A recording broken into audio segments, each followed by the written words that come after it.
마가복음은 총 3막으로 구성이 되어 있다고 했습니다.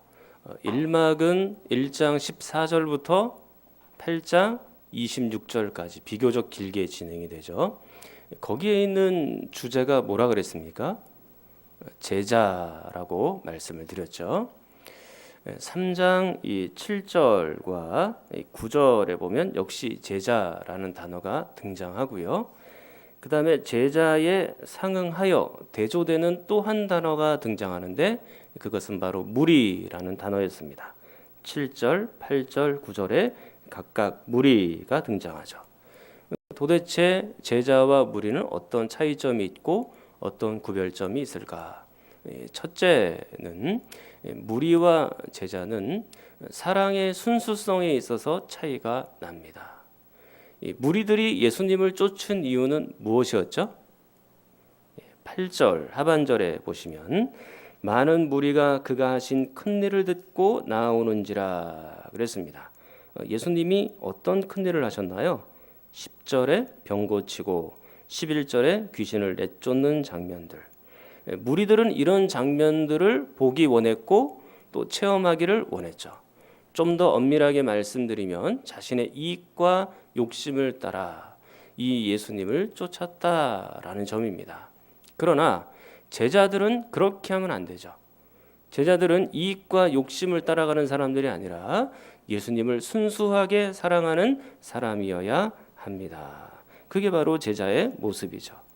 여러분들이 신앙생활이 오래오래 되었다 할지라도 예수님을 이용하는 사람이 아니라 예수님을 참으로 순수하게 사랑하는 그런 분들이 되시기를 축원합니다. 두 번째 제자와 이 무리의 차이점은 뭔가요? 희생의 차이가 있습니다. 이 무리들은 희생이 없어요. 그저 병 고치고 귀신 쫓아내면 그게 좋아서 예수님 최고다 그렇게 쫓아갈 뿐입니다. 그러다가 자신의 이익이 사라지면 어떻게 합니까? 예수님께서 십자가에 못 박혀 죽는 그 현장 속에서 더 이상 이익이 발견되지 않으니까 예수님을 십자가에 못 박으라고 외치는 폭도들로 변했죠. 그게 무리의 모습이에요. 그러나 제자들은 다릅니다. 제자들은 자신의 그물과 배를 버렸고 직업을 버렸고 자신의 모든 가족들까지 버려서 예수 그리스도를 쫓아갔던 것이죠. 모든 것을 희생하고 헌신한 것이 바로 제자입니다. 무리들은 받을 생각만 하지만 제자는 우리 예수님께 무엇을 드릴까 그걸 고민합니다. 세 번째, 제자와 무리의 차이점은 무엇인가요? 숫자의 차이가 있었죠. 무리들을 한번 보십시오. 지금 7절에 보니까 큰 무리라고 되어 있고 8절에 보니까 많은 무리라고 되어 있습니다. 그리고 동서남북 사방에서 예수님을 보기 위하여 쫓아오고 있죠. 아마도 수천에서 수만 명 정도 되는 큰 무리라고 생각이 되어집니다. 그러나 정작 제자는 지금 몇 명이에요? 현재까지 보면 제자는 5명밖에 안 됩니다. 아주 적은 숫자죠. 그러므로 생각보다 예수 그리스도를 위하여 희생하고 사랑하는 제자는 그렇게 많지 않을 수도 있겠구나 그런 생각을 하는 겁니다. 이 세계에 수많은 교회가 있고 성도가 있습니다. 우리나라에도 6만 교회가 있고 그리고 그 교회 안에 1,000만 명이나 되는 성도들이 있죠. 자기가 인구 조사를 할 때 종교가 뭡니까? 라면 그 종교란에 기독교라고 쓰는 사람이 1,000만 명이에요. 그러나 그 많은 사람들이 제자일까요? 그 안에는 무리도 많이 섞여 있습니다. 생각보다 제자는 적을 수 있죠. 저는 여러분들이 무리가 아니라 참으로 제자로서 예수 그리스도를 따를 수 있기를 간절히 축원합니다. 이제 오늘 본문에서는 예수님께서 12명의 제자를 세우시는 장면입니다. 자, 16절로 19절을 보면 그 이름들이 나오는데요. 자, 16절에 12를 세우셨는데 시몬이라는 이 베드로가 나오고요. 또 17절에는 세베대의 아들 야고보 또 야고보의 형제였던 요한이 나오고 그다음에 18절 말씀을 보면 안드레, 빌립, 바돌로메. 이 바돌로메는 나중에 여러분들이 나다나엘이라고 요한복음에서 나오는 사람 있지 않습니까? 그 나다나엘이고요. 이 마태는 우리가 이미 봤죠? 누굽니까?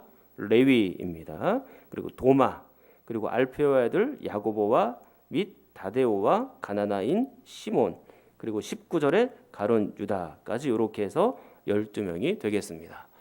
이 12사람은 나중에 기회가 되면 여러분들에게 한 명 한 명 자세하게 소개를 해드리도록 하겠습니다. 오늘 이 본문 말씀은요, 흥미로운 부분들이 굉장히 많기 때문에 설교를 하면서 고민을 했어요. 각 주제별로 나누어서 좀 자세하게 할까? 그런 생각을 좀 했었는데, 앞으로 이제 마가복음이 뒤에 계속 가야 될 것이 많기 때문에 한꺼번에 그냥 다 다루자, 그런 생각이 들었습니다. 그래서 4개의 질문과 4개의 답을 여러분들과 함께 하겠습니다. 제가 4개의 질문을 하는 동안에 여러분은 4개의 답을 잘 생각해 두셨다가 나중에 이제 복습합니다. 저는 이게 질문을 했으면 이 답을 여러분들이 다 하기를 원하니까 복습할 때 전부 대답하셔야 됩니다. 시킵니다. 자, 첫 번째 질문은 이겁니다. 예수님의 제자가 지금 몇 명 세워져 있죠? 12명이죠. 12라는 숫자의 의미가 뭘까? 왜 하필이면 12명일까? 뭐 30명, 40명 그렇게 할 수 있는 거 아니에요? 근데 하필이면 왜 12명일까? 라는 점이죠. 결론부터 여러분들에게 말씀드리면 새로운 이스라엘의 시작을 알리는 상징적인 숫자다. 자, 다시 한번요. 새로운 이스라엘의 시작을 알리는 상징적인 숫자다라는 것입니다. 설명을 드리면 여러분들이 이해가 됩니다. 이스라엘이라는 것은 원래 사람의 이름이었죠. 누구의 이름입니까? 야곱이라는 사람의 이름이에요. 창세기 32장에 보면 야곱이 등장하고 하나님께서 야곱의 이름을 이스라엘로 개명시켜 주시죠. 그래서 이스라엘의 이름을 이 이스라엘이라는 이름으로 개명이 되고, 이 야곱이 이제 나중에 이제 자녀들이 총 몇 명입니까? 12명의 자녀가 생기는데 그 12명의 자녀를 기초로 하여 이제 12지파, 이스라엘의 12지파가 생기는 것입니다. 그러면 그 12지파와 지금 예수님의 제자인 12이 사실은 깊은 연관이 있다라고 볼 수 있는 것입니다. 하나님께서 이스라엘 백성을 선택하시는 선민의식, 그게 이스라엘 백성들에게는 강하게 있었죠. 선민이라는 것은 선택받은 백성이니까 이스라엘 백성들은 굉장히 자부심을 가졌습니다. 근데 왜 이스라엘을 선택했을까요? 그 이유는 뭘까요? 하나님 나라를 건설하는 원형으로서 그들을 사실은 세워준 겁니다. 이스라엘이 하나님 나라를 건설하고 그리고 하나님 말씀에 전적으로 순종하는 그 나라의 원형으로서 이스라엘을 세워놓은 겁니다. 그리고 그 이스라엘을 보고 수많은 사람들이 하나님께로 돌아오기를 바랬죠. 그리고 이스라엘 백성들이 많은 이방인들에게 하나님은 나라를 증거하고 선포하여 그들조차도 하나님의 나라로 편입되기를 바랬던 간절한 하나님의 마음이 있었던 것입니다. 그런데 이스라엘 백성들이 하나님 나라를 건설하는 일에 또 하나님 나라를 선포하는 일에 성공했습니까? 사실은 실패한 겁니다. 이방인들을 오히려 개와 돼지처럼 그렇게 취급을 할 뿐이었죠. 그러다 결국 예수 그리스도께서 이 땅에 오시면서 신약이 시작된 겁니다. 그러면 예수님께서 지금 이 12명의 제자를 세우신 것은 구약 성경의 12지파에 상징되는 그리고 대응되는 그 숫자라고 말씀드릴 수 있을 것입니다. 이제 이 12명은 새롭게 이스라엘 공동체를 형성하여 하나님의 나라를 세우고 그리고 많은 사람들에게 예수 그리스도의 복음을 증거하여 그 이방인조차 수많은 사람들이 하나님 앞에로 돌아오는 그 하나님 나라를 건설하는 새로운 숫자가 되는 것이죠. 그러므로 이 12이라는 숫자는 새로운 이스라엘의 시작을 알리는 상징적인 숫자다라고 말씀드릴 수 있는 것입니다. 전에 12지파는 실패했지만 이 12 사도는 이제 앞으로 예수님과 함께 성공적인 사역을 이루어 갈 겁니다. 이제 두 번째 질문입니다. 예수님께서 12명의 제자를 세우실 때 가장 먼저 하신 일은 뭘까요? 성경 보시면 됩니다. 13절에 나타나 있습니다. 자, 13절에 뭐라고 되어 있습니까? 또 산에 오르사 그렇게 되어 있죠. 왜 산에 올랐을까요? 소풍 가셨나요? 등산 가셨습니까? 왜 산에 올랐을까요? 그렇죠. 우리가 짐작하는 대로 기도하러 올라가신 것이죠. 평행 구절이 있는데요. 누가복음 6장에 있습니다. 누가복음 6장 12절로 13절을 보면 정확하게 이렇게 말씀합니다. 이때에 예수께서 기도하시러 산으로 가사 밤이 새도록 하나님께 기도하시고 밝음에 그 제자들을 부르사 그 중에서 12를 택하여 사도라 칭하셨으니 그렇게 말씀합니다. 산으로 가신 이유가 뭐라고요? 기도하러 가셨고 그것도 밤새도록 철야 기도하여 날이 밝으니 12를 택하여 그분들을 뭐라고 부릅니까? 사도라고 하여 그 제자들을 예수님이 부르셨다라는 점이죠. 고민하고 기도하시고 선택한 겁니다. 막 선택한 게 아니에요. 사랑하는 여러분, 예수님께서 사실 하나님께 기도하지 않아도 될 뿐 아닙니까? 예수님은 하나님 당신 자신인데요. 성부 하나님께 기도하지 않아도 충분히 12명의 제자를 세울 수 있는 거 아니에요? 그런데 왜 기도하십니까? 거기에는 적어도 두 가지 의미가 있다라고 생각을 하는데요. 또 처음의 의미는 뭐냐면 예수님께서 성부 하나님과 교제하시기를 기뻐하신다라는 것입니다. 예수님은 하나님과의 교제를 한 번도 쉬어본 적이 없어요. 매 순간 하나님과 함께 교제하는 거죠. 기쁘시게.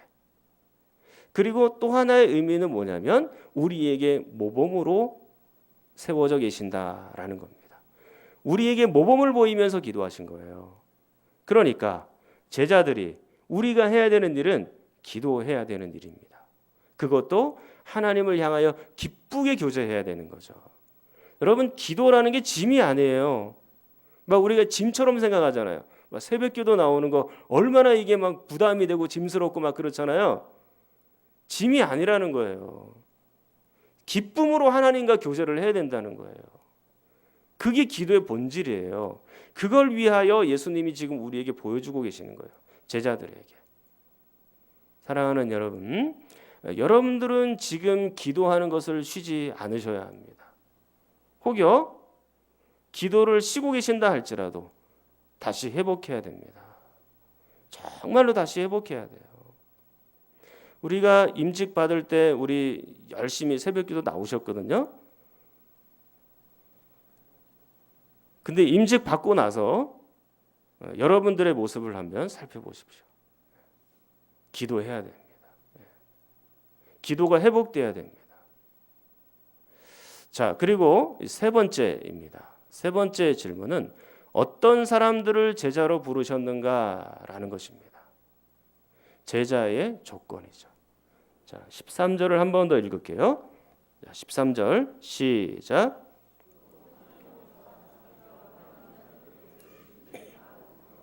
네, 이건 제자의 조건인데 어떤 사람들을 예수님이 제자로 부르셨나요? 예수님이 원하시는 사람을 제자로 부른 거예요. 그러니까 예수님이 원하시지 않으면 한 명도 예수님의 제자가 될 수가 없는 거예요. 예수님이 원하시는 사람, 예수님이 뜻하신 사람들을 제자로 부르셨다라는 점입니다. 우리 교회가 그동안에 많은 일꾼들과 또 중직자들을 세워왔고 또 지난달에도 중직자를 세웠습니다. 그런데 이분들을 누가 세웠습니까? 여러분들이 투표해서 이분들을 세웠나요? 목사인 제가 열심히 훈련하고 교육시키고 해가지고 이분들을 세운 겁니까? 물론 그런 과정은 있었죠. 그러나 그런 과정과 결과까지 전체를 주관하시는 분이 누구십니까? 하나님이신 거예요. 그래서 오늘 본문대로 말씀드리면 하나님께서 원하시는 사람, 예수님께서 원하시는 사람들을 불러서 임직하여 세운 것이죠. 그렇다고 오해하시면 안 돼요. 야, 나는 뭐 중직도 아니고 안수집사도 권사도 장로도 아닌데 야, 나는 하나님이 원하시지 않는가 보다. 그거 아니에요. 여러분들도 하나님이 원하셔서 지금 여기까지 온 거예요. 예수님이 원하시지 않으면 아무도 여기 올 자가 없습니다. 제가 우리 중직자들에게 부탁드릴 말씀이 있어서 이렇게 말씀을 드리는 거예요. 지난번에 중직자들에게 끝까지 겸손하라고 말씀드렸습니다. 이번에 한 개 더 추가하여 말씀드리는 것은 끝까지 예수님이 원하시는 사람이 되십시오. 1년이 지나고 10년이 지나고 20년이 지나도 그 마음 변치 않으셔야 돼요. 매일매일 자기를 점검해야 돼요. 내가 지금 권사로서 바른 영혼을 가지고 있는지, 내가 지금 장로로서 바른 신앙의 관과 그리고 바른 삶을 가지고 있는지 그걸 살펴봐야 돼요. 내가 지금 안수집사로서 또는 서리집사로서 성도로서 내가 지금 하고 있는 섬김과 이 봉사가 예수님이 진짜 원하는 그런 봉사인지를 날마다 점검해 봐야 되는 겁니다. 우리가 시간이 지나면요 무뎌져요, 사람들이. 그래서 한 1년 지나고 5년 지나고 그러면 너무나 익숙해져 가지고 막 권사님 소리 듣는 거는 너무나 익숙한데 진짜 내 안에 예수님께서 원하시는 그런 모습으로 서 있는지 그거를 날마다 점검하고 체크하고 생각해 봐야 되는 거예요. 아무쪼록 우리 임직자들뿐만 아니라 모든 성도들이 예수님이 원하시는 사람으로 그렇게 날마다 서 있을 수 있기를 축원합니다. 네 번째 질문입니다. 네 번째 질문은요. 제자들의 사명이 무엇인가? 제자들을 부르신 목적과 이유가 뭔가?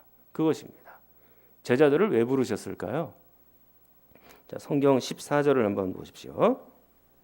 첫 번째입니다. 이에 12를 세우셨으니 이는 자기와 함께 있게 하시고 그랬습니다. 그러니까 예수님과 함께 있도록 하기 위하여 제자들을 부르셨다라는 것이죠. 여기에는 여러 의미가 있어요. 예수님과 함께 있다라는 거 거기에는 여러 가지 의미가 있는데 첫 번째 의미는 이렇게 생각할 수 있습니다. 예수님을 닮도록 하기 위하여 제자들을 곁에 두신 것이죠. 함께 있는 겁니다. 제자들이 함께 예수님과 다니면서 그분의 가르침, 또 그분의 말씀, 또 그분의 이 신방하는 거, 또 그분의 이 선포하는 모습, 이 모든 것들을 다 보았거든요. 제자들은 예수님과 함께하면서 그것을 닮아가야 되는 거예요. 그리고 예수님이 때로는 대적자들을 향해서도 아주 당당한 모습을 보였습니다. 그들이 알맹이는 빠지고 형식적인 신앙에 치우쳐 있을 때 예수님은 그들에게 지적하셨죠. 그리고 그들이 왜곡된 진리를 가지고 진리를 왜곡시켜서 자기의 마음대로 살아갈 때 예수님께서 그것들을 지적하여 바로 교정시키고 가르쳐 주셨습니다. 사실 이 대적자들은 그저 이게 평범한 사람들이 아니에요. 권력을 가지고 있는 사람들이에요. 권력자들이에요. 근데 이 권력자들을 향하여서도 예수님은 절대 주눅들지 않고 당당하게 맞서갔던 것입니다.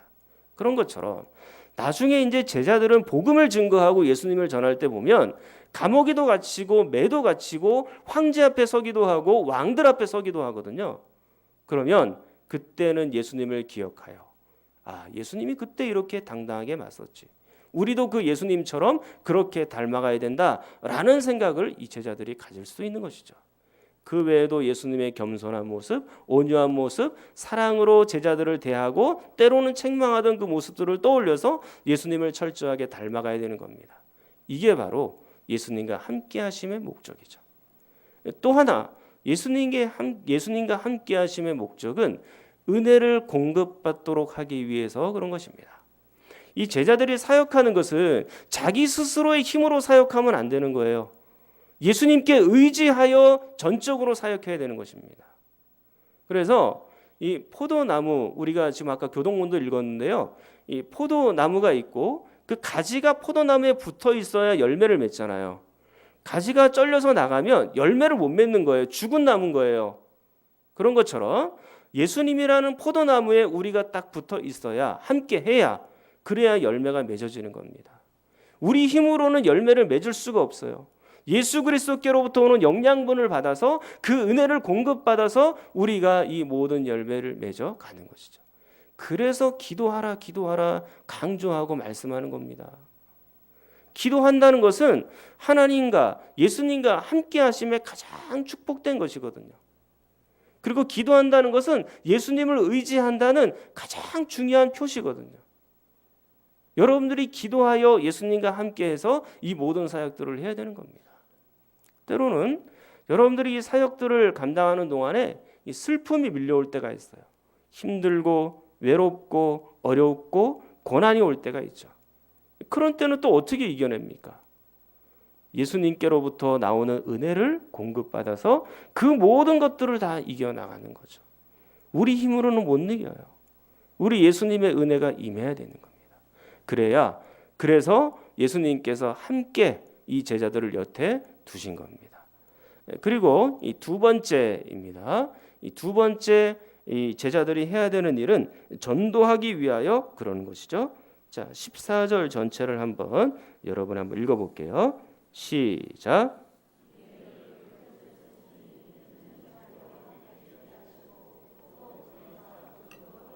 아멘. 전도하기 위하여.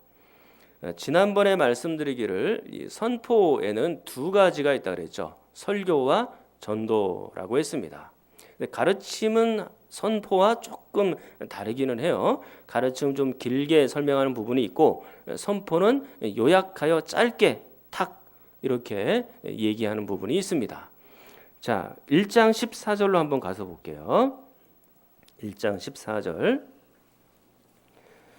요한이 잡힌 후 예수께서 갈릴리에 오셔서 하나님의 복음을 전파하여, 이 전파가 사실은 선포입니다. 자, 어떻게 선포합니까? 15절 아주 짧게 선포하죠.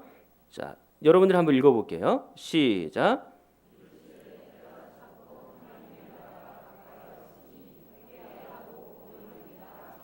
아멘. 요약하여 짧게 선포하고 있는 모습이 있죠. 근데 여기서 지금 이게 이제 전파, 선포 그렇게 되어 있는데, 여기에 1장 14절에 이 전파라는 단어가 이 3장 14절에 이 전도라는 단어가 원문으로 보면 똑같은 단어예요. 그러니까 예수 그리스도를 선포하고 전도하는 일로 이들이 부름받은 것입니다. 근데 이 전도 앞에 한 단어가 더 나오죠. 어떤 단어가 나오나요? 또 보내사, 그런 단어가 나오죠. 이 보내다라는 단어를 이제 동사, 이제 헬라어로 하면 아포스텔로 그렇게 되는데요. 이게 보내심을 받은 사람, 그러면 이게 이제 명상으로 바꾸면 아포스텔로스 그렇게 됩니다. 여러분들이 많이 들으셨을 거예요. 예, 이 아포스텔로스는 이게 어떤 뜻이냐면 이제 바로 보내심을 받은 사람 또는 사도, 그렇게 표현하는 것입니다. 여러분들이 아포스톨로스 하면 여러분들이 많이 아마 들으신 단어니까 제가 직접 소개를 해드린 것입니다. 그렇게 해서 이들이 보냄을 받게 되는데, 어디로 보냄을 받게 되는 것입니까? 세상으로 보냄을 받는 거죠. 세상으로 보냄받아서 그들이 해야 되는 일은 뭐예요? 예수 그리스도를 선포하고 전도하는 일을 해야 되는 것입니다. 예수 그리스도밖에 구원이 없습니다. 그분의 십자가와 부활을 믿으셔야 합니다. 이런 일들을 선포하기 위하여 제자들을 불러주신 것이죠. 그렇다면 우리가 할 일 역시 분명해졌죠. 우리도 역시 예수 그리스도를 증거하고 선포하는 일들을 감당해야 되죠. 제자의 사명 세 번째는요, 이제 15절에 등장합니다. 귀신을 내쫓는 권능도 가지게 하려 하심이라 그랬습니다. 귀신을 내쫓는 일을 해야 하죠. 이 귀신을 내쫓는다라는 것은 어떤 의미가 있을까요? 지난번에 여러분들에게 설교를 했기 때문에 이건 짧게 그냥 말씀을 드리겠습니다. 이것은 하나님 나라의 확장을 염두에 두고 말하는 것입니다. 그러니까 세상의 권세 잡은 자, 귀신, 사단. 그래서 사단의 나라, 그 나라는 점점 축소가 되고, 그리고 하나님의 나라는 확장이 됩니다라는 것을 오늘 이 15절을 통하여 볼 수 있는 것입니다. 예수님이 재림하시면 완성이 되시겠지만 그 전에 우리는 계속해서 하나님의 나라를 확장시켜 나가야 되는 그런 사명을 받은 사람들이죠. 오늘 제자들이 바로 그렇게 해야 되는 것입니다. 그런데 이 일 역시 자신의 힘으로 감당하는 게 아니고 그리스도의 능력을 받아서 감당해야 되는 거예요. 예를 들면 이게 마가복음 나중에 9장에 가서 보시면 제자들이 귀신을 쫓아내려고 애를 쓰는데 못 쫓아내요. 그런 장면을 봤을 때 이게 자동적으로 제자들에게 귀신 쫓아내는 권세가 있는 게 아니구나. 누구로부터 오는 겁니까? 예수님의 권능을 받아서 귀신을 쫓아낼 수 있었던 것이죠. 자신의 힘으로는 안 되는 거예요. 그래서 누군가가 하나님의 큰 일을 감당한다고 할 때는 이게 내가 잘해서 그렇구나. 내가 정말 뛰어나서 그렇구나. 내가 위대해서 그렇구나. 그렇게 생각하면 안 되는 겁니다. 그 교만과 그 모든 마음의 그 모든 상황들을 자만을 다 버리고 정말로 이 모든 일은 예수님께서 하셨습니다 라는 생각을 가지고 이 일들을 감당해 가야 되는 것이죠. 이제 정리합니다. 이제 질문할 테니까 대답을 여러분들이 하시면 돼요. 첫 번째 질문은 제자들이 12인데 왜 12, 12의 의미가 어떤 의미가 있나요? 그냥 묻혀가면 되죠. 이거는 새로운 이스라엘을 시작함에 있어서 그런 상징적인 숫자다라고 말씀드렸습니다. 그래서 12명을 통해서 새롭게 이스라엘이 건설이 되고 그들을 통하여 하나님의 나라가 이렇게 확장되어 왔던 것이죠. 그리고 두 번째 질문, 12명의 제자들을 세우기 전에 예수님께서 하셨던 일은 무엇입니까? 산에 올라가셔서 기도하시던 일이었죠. 집중해서 기도하는 일이었습니다. 세 번째, 제자의 조건은 무엇인가요? 어떤 사람들을 제자로 부르셨나요? 그렇죠. 예수님이 원하시는 사람, 하나님이 원하시는 사람, 그런 사람들을 제자로 불렀습니다. 네 번째 질문, 그건 제자들의 임무 또는 사명, 제자들이 해야 되는 일은 무엇입니까? 세 가지였는데요.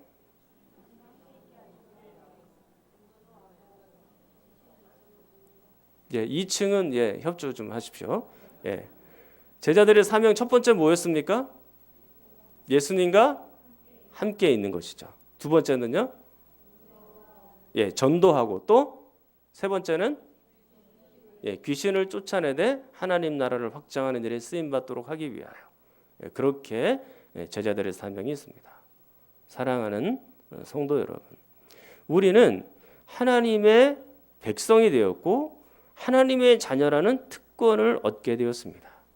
어떻게 그렇게 얻게 되었나요? 역사를 거슬러 올라가 보면 오늘 본문과 마주대하게 됩니다.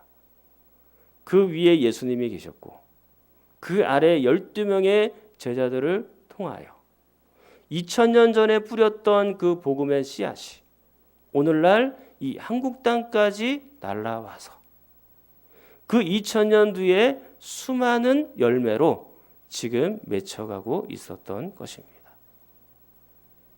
그러므로 우리가 해야 되는 일 역시 동일한 거예요. 우리도 앞으로 다가오는 세대, 1000년, 2000년 뒤의 세대를 통하여 그들이 예수 그리스도의 생명을 얻을 수 있도록 우리가 이 복음을 잘 간직하여 그들에게 또한 전파하고 증거해야 되는 그런 사명이 우리에게 있는 거죠. 물론 그 전에 예수님이 오시면 모든 것들이 다 종결이 되겠죠. 완성이 됩니다. 그러나 그 전까지 우리는 해야 되는 일이 뭐예요? 예수님의 복음을 힘있게 증거하고 전하는 일이어야 합니다. 저는 여러분들이 주님 오시는 그 순간까지 이 복음의 사명 잘 감당하고 많은 사람들에게 복음을 증거하여 그 영혼들도 하나님의 품으로 돌아와 함께 하나님의 나라로 편입이 되는 놀라운 역사가 여러분들을 통해서 이루어지기를 간절히 축원합니다. 통성으로 기도하겠습니다. 하나님 아버지, 예수님이 원하시는 사람들이 우리 교회에 있습니다. 그리고 이 땅에 교회 가운데 세워져 있습니다. 우리가 예수님과 함께하여 전도하게 하시고 하나님 나라를 확장하는 사람들이 되게 하여 주시옵소서. 이 복음이 들어가는 곳에 모든 악한 영들이 무너지게 하시고 오직 예수님만 심겨지게 하여 주시옵소서. 우리 성경자녀님과 몸이 아픈 분들을 위해서도 함께 기도합니다.